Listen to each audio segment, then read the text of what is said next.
Reddit is built on communities, millions of them, places where people gather around hobbies, advice, jokes, and shared experiences.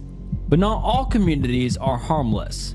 Some are strange, some are disturbing, and a few feel like you're watching something you shouldn't be watching at all. From a paranoid community convinced the government is watching them, to a subreddit filled with people that claim to see strange things in their skin. These are some disturbing Reddit communities. Make sure to like the video and subscribe to the channel, and let's get into it. r/Morgellons.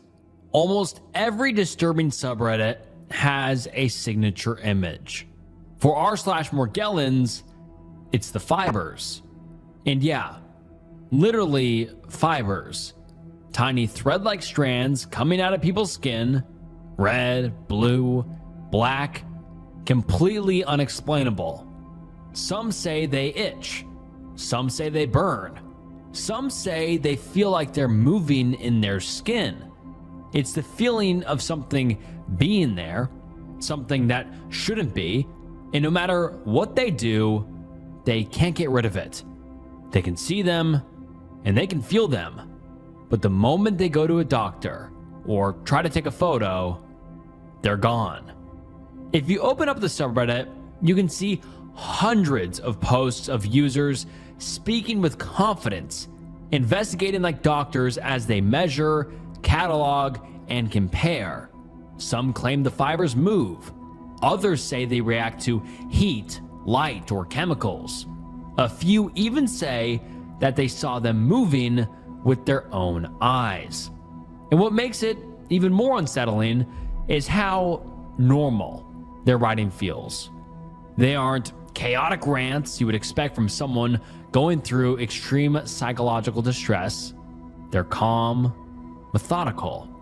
A user might describe himself spending hours extracting fibers with tweezers, only to do it again the next day, and the sensation never stops. Another user talks about losing their whole life to something no one else can see or feel. r/Morgellons is a record of a very real illness, of strangers suffering, and a place of suffering shared. But abstract descriptions only go so far. To really understand, you have to dive into one of the most popular posts on the subreddit.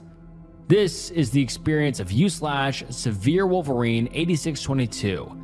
In their own words, a personal letter to my family, doctors, the CDC, and the world.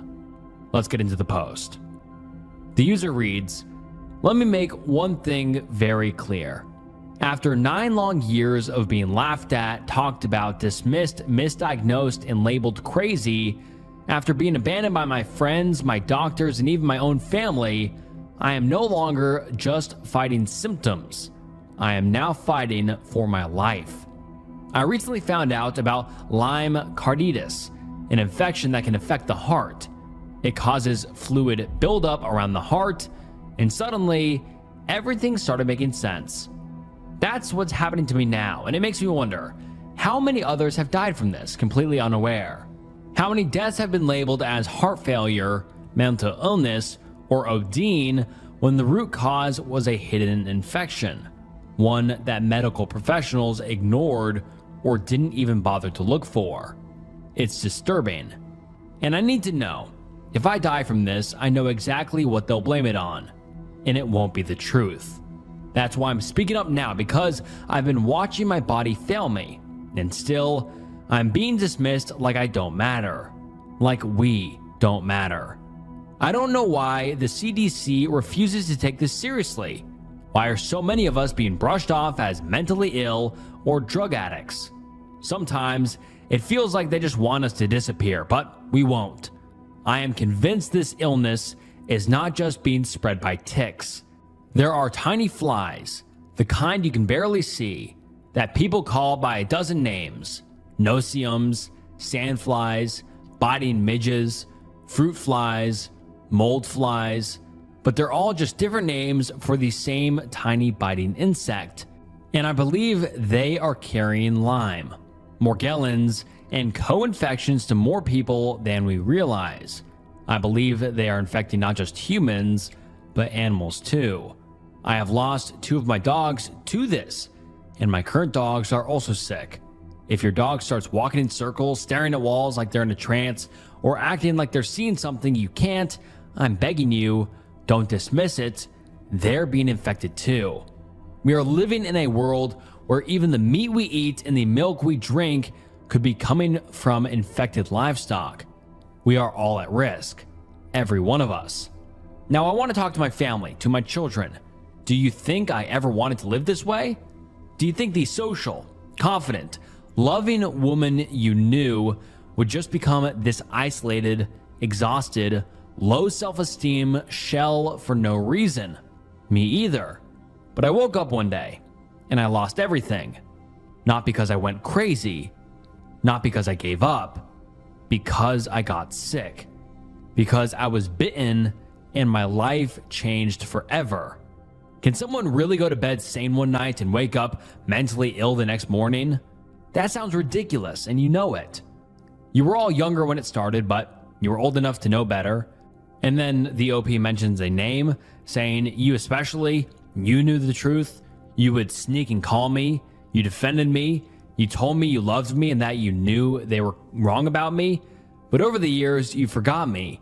You let people convince you that I was someone I'm not. That broke me. But I don't blame you. I just wish you all knew me better, like I always thought you did. You're grown up now. Wiser, I hope. So why won't you stop being so one-sided? Why won't you slow down and open your heart back up? Why do you all look down on me like I'm just some annoying, desperate woman? I wasn't always like this. I used to be the mother who cooked for you, cheered for you, spoiled you with gifts, protected you, loved you, and now I'm begging just to be believed. Maybe I've been dramatic. Maybe I repeat myself too much. But did it ever occur to you that maybe I'm just trying to be heard? That I'm desperate because I still love you and I need you more than ever? You don't know what it's like to be left alone with a body that's failing, to be laughed at behind your back, while your heart struggles to beat and your lungs gasp for breath. I've lost my hair. My skin has sores and scars. I've watched my body change into something I don't even recognize. I've lost my home, my income, my relationships, and almost all of my hope. And yet I'm still here, still trying, still fighting for you, still loving you. But the scariest part is, this time feels different. I can feel my body giving up. The signals are there. My organs are struggling. I can't breathe. And this time, I have no one. No one to call, no one to hold my hand, no one to tell me it's okay. And I've made peace with my death because it's a part of life. But what hurts most is knowing that I might die still being misunderstood by the people I love the most. That is the cruelest part of all. Now, for anyone listening, if you've ever called someone delusional for talking about Lyme, Morgellons, or co-infections, you better start paying attention. There are millions of people suffering, and we are growing in number every single year. More than 476,000 new cases of Lyme disease are estimated annually in the US. Some studies suggest over 1 million people may suffer from Morgellons. The most go undiagnosed or misdiagnosed. That's more than breast cancer, more than the flu in some years. If Morgellons were truly a mental disease, then explain why the number of people with nearly identical symptoms is spiking globally. The truth is, we don't have a mental illness epidemic, we have a vector-borne epidemic, and doctors are too undertrained or too biased to see what's in front of them. If ticks were the only cause, we'd need entire armies of ticks to explain how fast this is spreading. It doesn't add up unless you accept the truth. It's being spread by other vectors too. The bacteria behind Lyme and Morgellons, and then the OP lists 3 sort of bacterias. I'm not even going to try to pronounce them. And then they say, don't just cause rashes or joint pain. They invade your organs, including your brain and heart. They cause hallucinations, neurological decline, cardiac symptoms, hair loss, skin lesions, immune collapse. These aren't rare symptoms, they're patterns. patterns shared by hundreds of thousands, if not millions of people across Reddit, YouTube, forums, and survivor groups.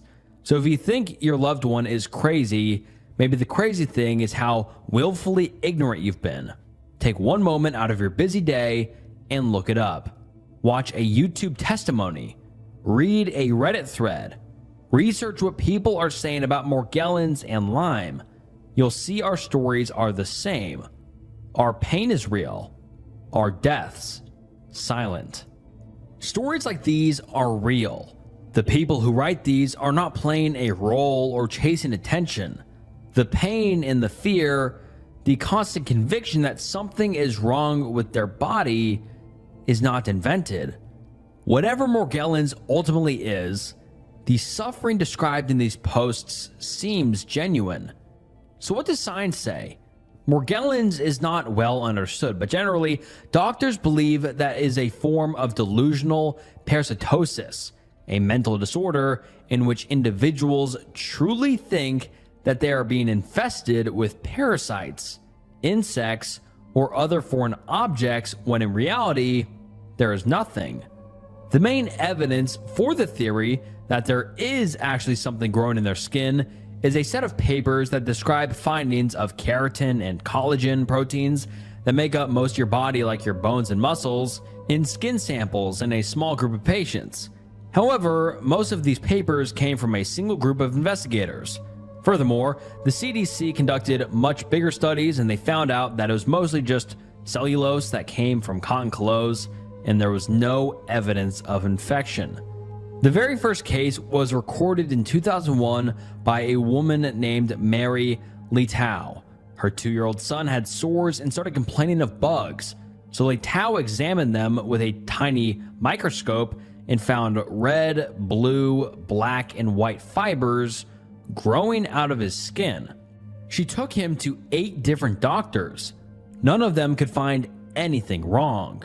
Even Fred Heldrich, a pediatrician who solved mystery cases, found nothing wrong and instead suggested that Mary herself get a psychiatric evaluation and support.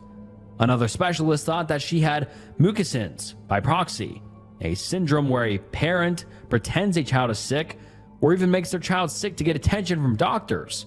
Several others shared this opinion as well. According to her, she grew accustomed to being doubted by her doctors, and her son still suffered from growing sores. A year later, she founded the Morgellons Research Foundation to raise awareness and funding for research into a poorly understood illness, which can be disfiguring and disabling, according to her. Since then, there have been many studies on this, and no results. The absence of scientific proof doesn't mean nothing is happening to them. While there's no evidence, no clear treatment, and mostly dismissed by doctors, people don't stop suffering.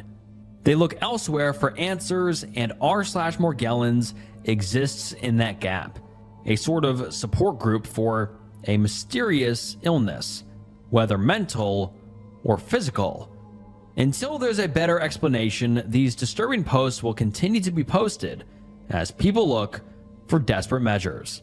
And I mean, I first came across this and was just blown away. I'm like, people are finding fibers in their skins, like literally fibers. And yes, I mean, people are not alone on this. There's a ton of people finding fibers in their skin.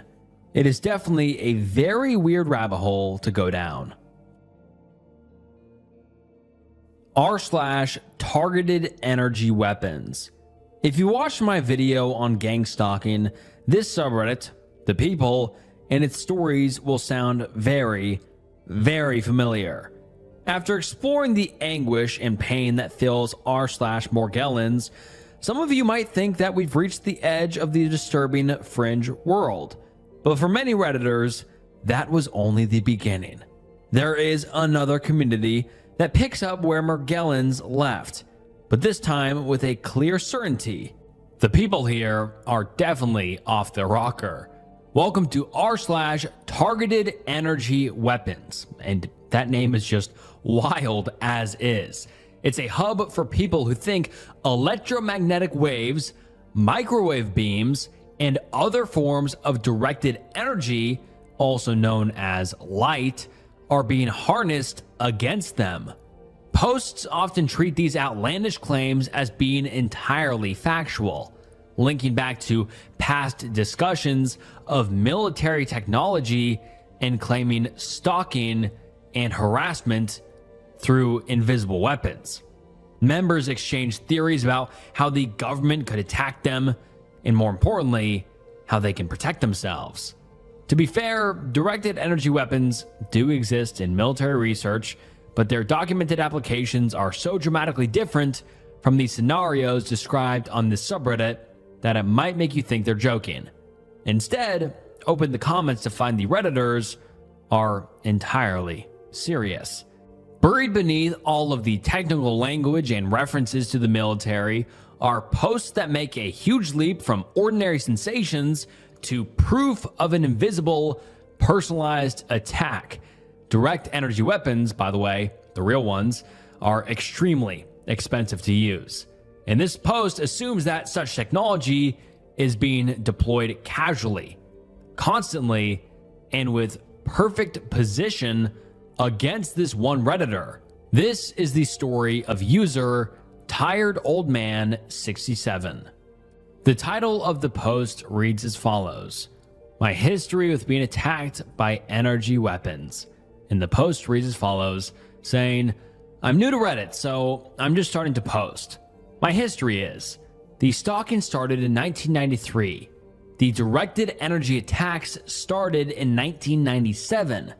The main purpose of using the directed energy attacks was to force sleep deprivation.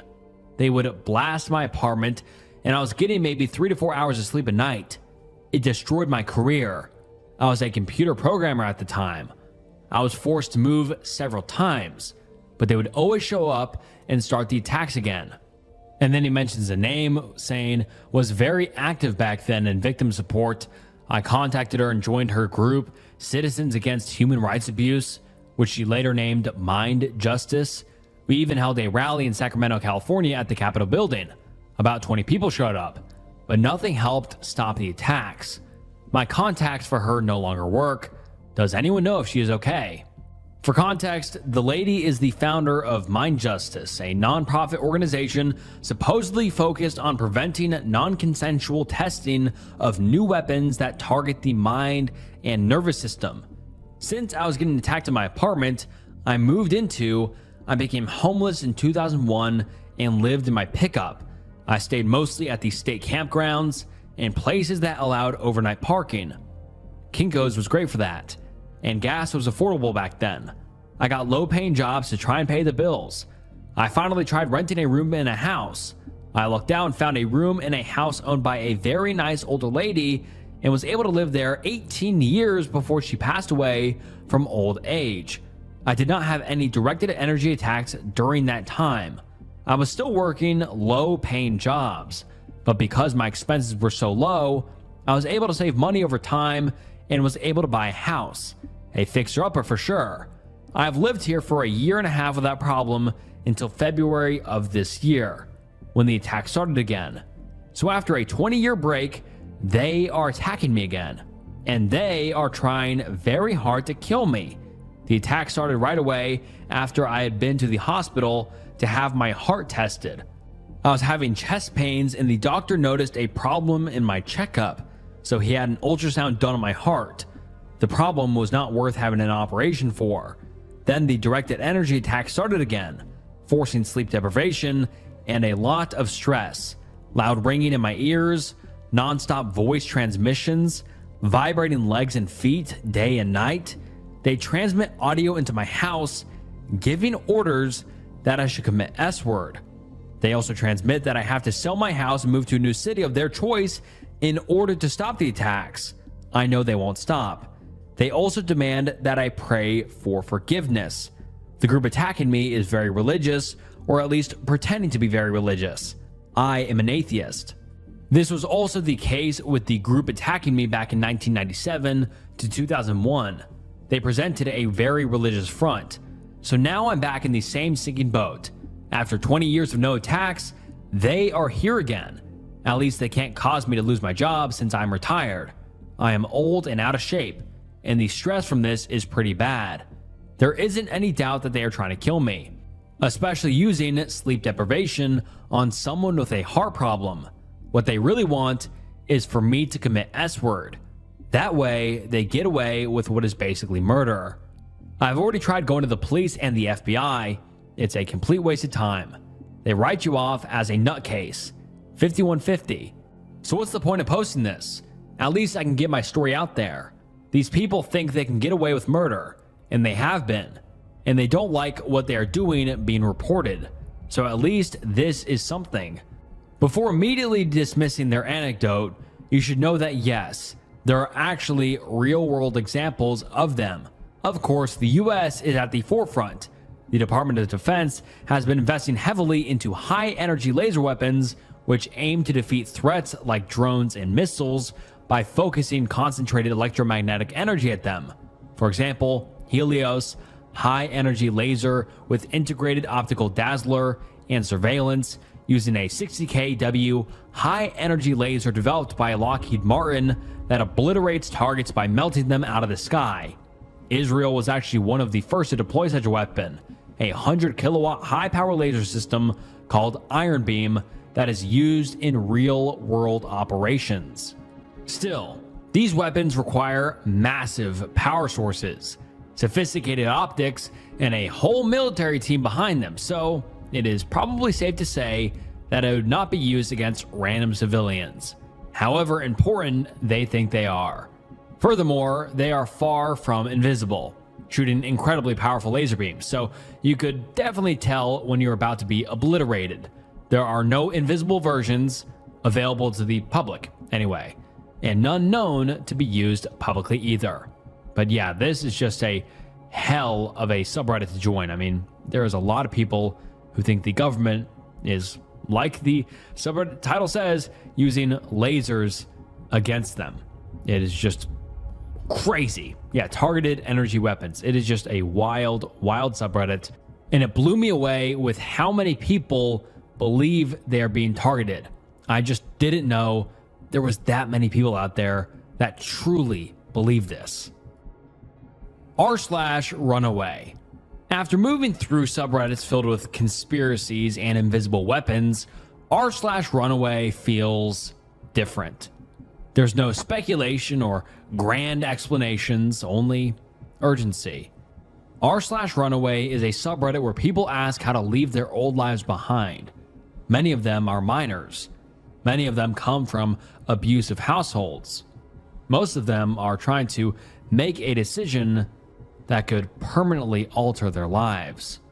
Scroll through the posts and you can find a window into desperate situations. I can't stay here. I don't feel safe. I don't know what to do, is the familiar title you can see. They are moments of crisis engraved in posts as they cry out for help to strangers to survive a situation they often can't fully understand. It's not disturbing because of its extremeness like our previous topics, but how real it feels. It sits at a strange intersection between protection and danger, especially when kids are involved. Running away to try and survive on the streets is extremely dangerous. But when there's no safe place left to go, what does it matter? Most of the subreddit is filled with questions, but sometimes the posts on r/runaway aren't written in fear or what might happen. They're written after it already has. This is where it takes a totally different tone. Written like survival reports, they offer a gritty view into life on the street of people desperate enough to run away from relative safety to a cruel outside world for the sake of freedom. This is the account of user HAFSA3X, a 16-year-old runaway. The post is titled "How I Ran Away at 16," and it reads as follows. I started planning on running away in late January of this year and ended up meeting 2 other girls from the subreddit around my age who were also planning to run away. Our states were also right next to each other, so we figured it'd be easy enough to get to know each other. We FaceTimed and came up with a plan, and made a list of everything we would need, like money, important documents, hygienic things, food, pepper spray, etc. None of us were planning on coming back or getting caught, as we were all leaving extremely toxic households, so we planned for the future. We found jobs we could get on Craigslist while we were still minors, researched cheap motels, and found shelters that would take in minors around the area we were planning on staying at for a while just in case. We all agreed that I would leave my state first by bus, Minnesota to Chicago, where I would pick up one of the girls, and we'd continue on to the next state to pick up the last girl, who's 15, if I'm remembering correctly, wasn't able to ride the certain bus we were riding because of that. I've been to Chicago before and have family members there, so I knew that if everything went to hell, I'd at least have people to fall back on. We looked up and wrote down the stores that would be around where the bus would drop me off. The plan was for me to go into the CVS and buy a prepaid card and hair dye. I had over $1,000 with me from saving up, and the others were also bringing money, so money wasn't going to be an issue for a while. I would use the card to order an Uber to the first girl's house to pick her up and take her back to the bus station where I was. There, we would go into a bathroom and cut and dye our hair while we waited for the next bus to come take us to the next state over, which was the state the other girl lived in. I also bought a burner phone before running so that I wouldn't be tracked. Our plan was to train hop once we got to the other girl's state because of the fact that she couldn't take the bus and we knew we couldn't stay in her state or we'd definitely get caught. We had found out all the routes for certain trains in her state and where they stop and watched hella videos of people train hopping to prepare for it, even though you can't really prepare for that type of thing unless you've done it before. The day I ran away, I wrote a note explaining why I ran away and put it somewhere my parents wouldn't find immediately, but the police would find it if they searched my room or whatever to figure out what happened to me. I waited for my parents to leave the house, then I ordered an Uber to the bus station. I took with me a backpack and another small backpack with wheels. I had already ordered the ticket online and picked it up at another location, so the only thing to do was wait for the bus, which would come in a few hours. Police arrived to the station while people were boarding the bus and getting their tickets checked. Obviously, I was scared shitless because I knew they were probably there for me, but I didn't know how they were there or how they knew where I was. I tried to blend in as best as I could. Right before I was about to board the bus, one of the officers came over to me, and yeah, you can guess it, what happened after that. The police made me go home. Turns out my sister found my letter and snitched to my parents about it. She also overheard me talking on the phone about taking a bus to Chicago, which is how they knew where I'd be. Obviously, my parents were beyond livid, and I don't even want to talk about what happened when I got home because it was the most horrible experience. When I got home, I immediately ran to the bathroom and texted the other girls what had happened. They weren't able to wait for me to run again because their situations were urgent and they had to leave the next day. I know they ran away by themselves after this, but that's the last time I ever talked with them. About 3 weeks later, I ran again, this time by myself and not leaving a stupid letter. I packed the exact same things as before, but this time I wasn't going to take a bus. I basically rode my bike a few miles and paid multiple people to drive me further and further. Thankfully, none of them were creeps or anything. I was able to hitchhike my way to Milwaukee, Wisconsin. I obviously had nowhere to go once I got there, and I was honestly petrified because of the fact that I was alone and I had never been to Wisconsin, so I didn't know my way around like I would of Chicago. The first night, I found a hidden area to sleep in.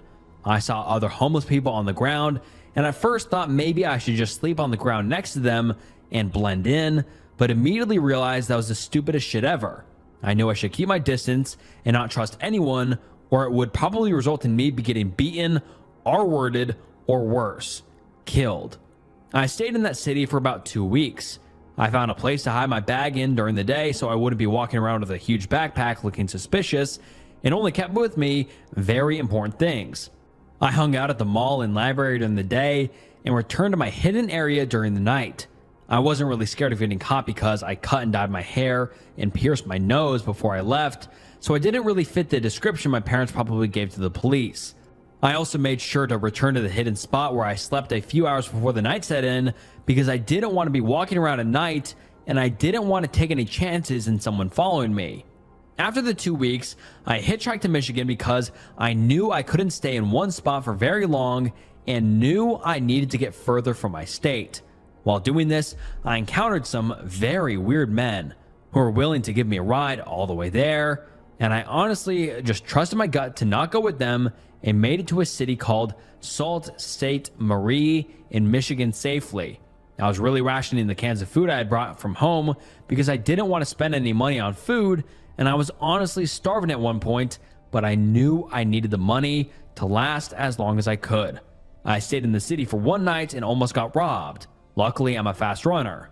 The next day, I tried to convince an old man to give me a ride on his boat to cross the lake.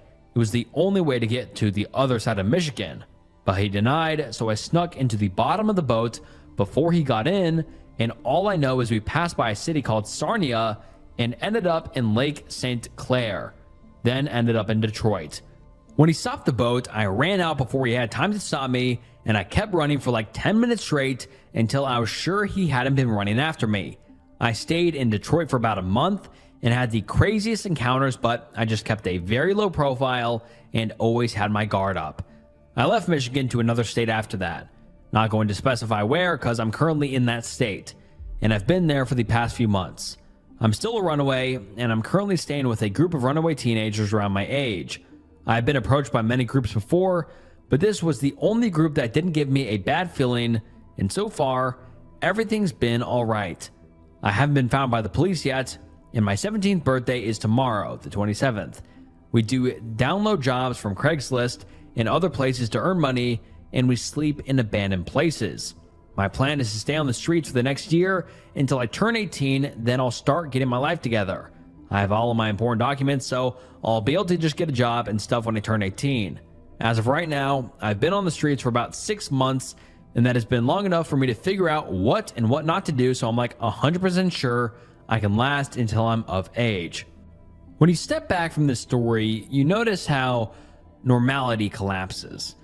They're left with a backpack, burner phone, and a checklist, sleeping anywhere they could find, curbing their hunger and doing odd jobs. It's routine for them now. This shift is what makes it so disturbing. Think of what any child would be doing at this age. Think of what you were doing at this age. This person ran away from their parents, managed to leave the state and escape the police. Independently, they began to build their new life, all at just 16 years old, all on their own. It is up to you to decide whether the newfound freedom is worth the risk. In reality, this subreddit is not a celebration of escape. It's about how disturbing some people's lives are, and the only way to escape them is to become homeless. And also, quick side note, on this subreddit, there is a ton of posts of people almost being kidnapped or kidnapped by creepers pretending to try and help these young people that have nowhere left to go. And that is just even scarier. I mean, imagine you have nowhere else to go, you're escaping harm, and you end up homeless, and you end up trusting someone who takes advantage of you in a sinister way. I mean, there is so many posts about this on here. It's just a very disturbing community and just hopeless. That's just the best way to sum it up. And like I said in the beginning, it feels so real, and that's what makes it so disturbing. And it's disturbing that these people have nowhere left to go, especially young teenagers. Super, super sad. r/humanoid encounters. Imagine locking eyes with someone who looks human, almost human, but something about them just feels wrong. Not a monster, not some dramatic story, but just off. The kind of wrongness you can't explain without sounding crazy. The kind that lingers long after the moment passes. Maybe it's the way they move. Maybe it's their eyes. Maybe it's the unsettling certainty that whatever you're looking at isn't quite what it's pretending to be. That uneasy space is where r/humanoid encounters lives. This isn't a place for fiction or creative writing prompts. It's a collection of first-hand accounts from people who are convinced they saw something they weren't meant to. Figures in forests, shapes near water, beings that vanish too cleanly to be a coincidence. And once you've seen something like that, the rational explanations never fully stick. There's always the thought that you can't shake. What if it was real? Among the posts are descriptions that range from strange to deeply disturbing.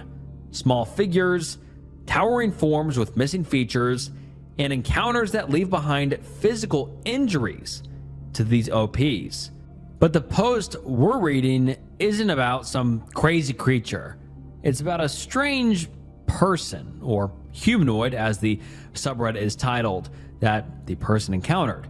And the user, Shugazi, shares an account of two women who walked into a coffee shop in Charleston, South Carolina, and left behind a feeling that still hasn't faded.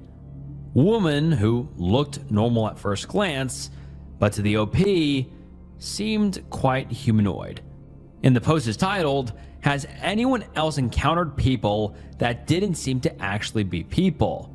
And the OP's post reads as follows.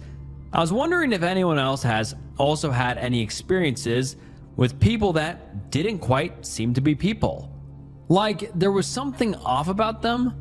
I had an experience some time ago that I've never been able to shake off. So this happened in Charleston, South Carolina around Christmas of 2017. I used to work at a popular coffee shop that was inside of a popular big box retail store. One day around Christmas time, I had two guests that struck me as odd immediately. They were a pale Caucasian woman, probably mid-20s, that both looked nearly identical, but one was about a head taller. They had the exact same haircut, very straight platinum blonde bowl-like cuts. Their faces were quite round, and their eyes were a noticeably bright hazel color and appeared quite large, but not in like a disproportionate gray alien kind of way. They both also had a fairly odd stiff gait, as though they had a board strapped to their back. They sort of shuffled their feet around when they walked.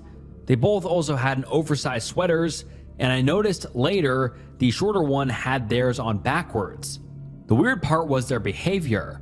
When they first walked in, the shorter one looked around the store as if they'd never been in one. Her overall demeanor was somewhat childlike, like a good customer service rep. I welcomed them in and told them to ask if they had any questions. The short girl looked to the taller one as if for approval. She then slowly nodded her head towards me, mouth slightly agape, and then attempted a hand wave. Instead of waving at the wrist like most people, she waves with her forearm, palm flat and straight in a sort of robotic windshield wiper-like motion. She then turns to the taller one, who gives her an encouraging nod. They then proceed to walk around the cafe, looking at the cups and merchandise. The short girl would often point all around the store and seem to be asking the taller one questions, almost as if this was a guided tour of sorts. Now, obviously, I'm no linguist, but my city is a fairly popular tourist destination, and I've met foreigners from all over the globe. Even if I don't recognize a specific language, I can usually estimate roundabout where it may be from, whether it's Germanic, Slavic, Middle Eastern, etc. in origin. But the language they spoke to each other was very strange, and not like ones I've heard before. Imagine if you mixed Simlish with Baby Babel and sped it up. Lots of guh, blah, and ooh sounds. They continued on checking out the merchandise and going on what seemed to be a Q&A session. They would often open up cups and look inside, grab bags of beans and squeeze and shake them. At one point, the shorter one took apart a French press, and the taller one seemed to try and explain what it was for. This went on for another 10 minutes or so, when the short one picked out a studded cup to purchase. She shuffles her way to the POS, puts the cup on the counter, frequently looking towards her friend as if looking for reassurance, who again does a simple nod in encouragement. She then looks towards me and attempts to smile, which was just baring her perfectly straight white top teeth as though she was biting her bottom lip, and slowly nodding, not saying a word. It was here I noticed her sweater was on backwards, the tag sticking out in front of her neck. Now that I had a good look, I will say she was quite oddly attractive, but there was something about her appearance that gave me an uncanny valley vibes, but I couldn't tell you what exactly was off. I will say I don't recall them ever blinking. I scanned the cup and went on the typical checkout spiel, to which there was no reply. When it was time to pay, she pulled out a silver credit card that had no markings whatsoever. No logos, no numbers, no name, just blank plastic with a chip. She then looks back over to the taller one and says something, who then comes over and finishes the transaction for her, showing her as though it was a teaching moment. I hand her the cup and she once again slowly nods her head, mouth ajar, and does her windshield wiper wave. Then they shuffle their way out of the cafe into the rest of the store, and I never saw them again. I've told this story to people before, and they usually hand wave it away and say they were probably just tourists from Europe.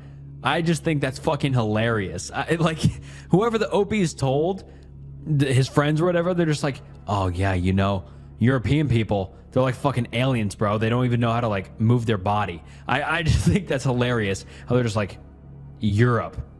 People from Europe, they're wild. They're super weird. I don't know. I just thought that's funny. Or maybe they had a condition of sorts. That's understandable. But like I've said, I've encountered many foreigners and none of them acted this much like a fish out of water, nor was their overall demeanor and behavior this uncanny. I won't rule it out as a possibility, of course, but it just doesn't quite sit satisfactory for me. It was just too weird. I don't know. What do you guys think? Have any of you experienced anything similar? And then the OP makes a edit saying, first of all, I never anticipated this post blowing up like this. Thank you all for the awards, stories, and theories you're sharing. This has been a fun ride. I appreciate you all. I mostly want to reiterate and expound on a few points. When typing this out, I initially wanted to try and make sure I didn't use any specific language that would lead on any particular conclusion. Despite my personal view on the situation, I wanted to keep it as neutral as possible and allow room for speculation and discussion amongst y'all.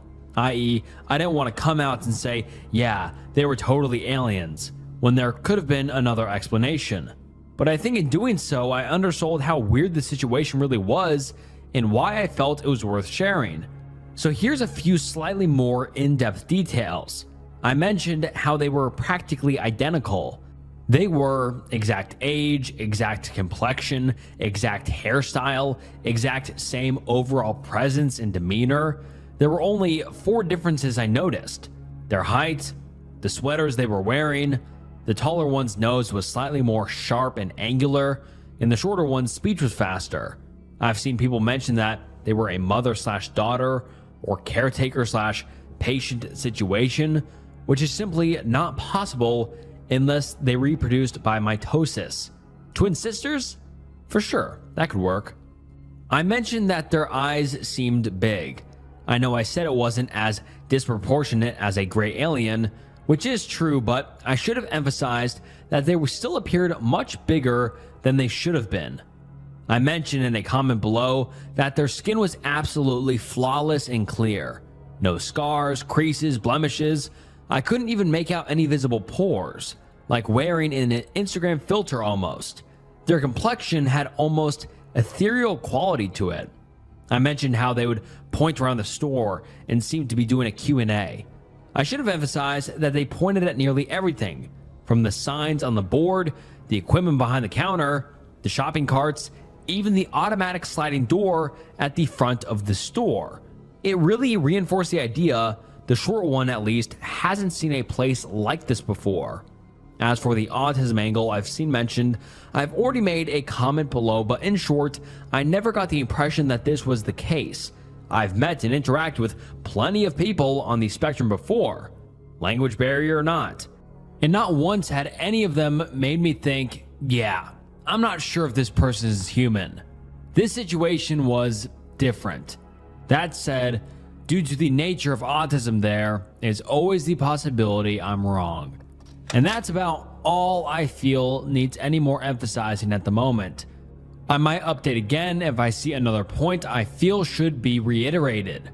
Very late update. I came across this image online just now and nearly shit my pants.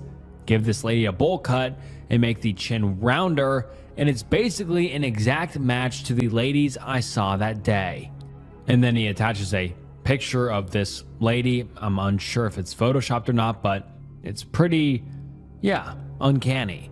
And then the OP says, it should be worth noting that the original image is attributed to a Photoshop artist from back in 2014 or so, but since then it has been to spread by UFO enthusiasts as a mock-up of a plebeian, which I don't think was ever the original artist's intention. Nevertheless, the resemblance was just so uncanny, I had to share. And r/humanoid encounters is filled with similar encounters like this, whether it's someone like that, very uncanny, or skinwalker encounters or Wendigo encounters, of all these things. And the subreddit is not meant for fictional accounts, so I just have to kind of believe a lot of these people. I mean, there definitely could be something out there. But what do you guys think? Do you think there's humanoids out around us, or these guys are just a little bit cuckoo, like some of the previous subreddits we got into? But these subreddits are super interesting, and this was the first installment of the Disturbing Reddit Communities. Would you like to see another installment in this series, or would you not? And did you enjoy this video? If you did, please like the video, subscribe to the channel, and follow me on Instagram, follow me on Spotify. And I just want to say thank you so much for watching. It means the world. And if you enjoyed this video, I'm sure you'll enjoy other videos in the future. And comment down below what subreddit you thought was most interesting. I thought r/targeted energy weapons was just the craziest, but what was yours? And like I said, thank you so much for watching. It means the world. And this was Snook, and I'll see you next time. Bye.